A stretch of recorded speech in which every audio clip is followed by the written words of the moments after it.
Part 3 of our DIY mold remediation. This process is not for the faint of heart, and let's just say I wasn't alone during the remediation.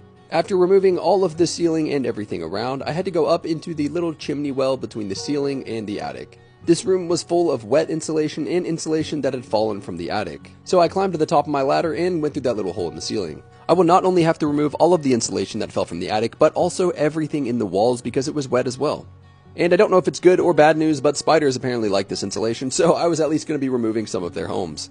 If you are questioning whether something is moldy or not, just go ahead and be safe and remove it. Some of this insulation didn't appear wet or damaged, but I decided it probably was for the best to remove everything. Plus, I doubt at any point in my life I'm going to be back in the same situation where I can remove it just as easily and have everything I need to do so. I knew it would be best to spend the extra few hours removing all of it, and then once I was done with that room, I came back downstairs and cleaned up all of the ground. I then used my HEPA vac to clean up a lot of the dust and debris, and just think of it as a strong shop vac but with a better filter. I then pulled some of the baseboards, which unsurprisingly had mold under them. I then pulled all of the drywall out, and I'll be HEPA vacuuming all of that dust and debris and cleaning the straight lines later. And remember, just because something is painted and looks good does not mean it's not hiding mold. Paint can hide a lot of problems, and especially mold on the bottom of baseboards. At our first glance, everything looked perfect, but there was honestly quite a bit of mold being concealed by them.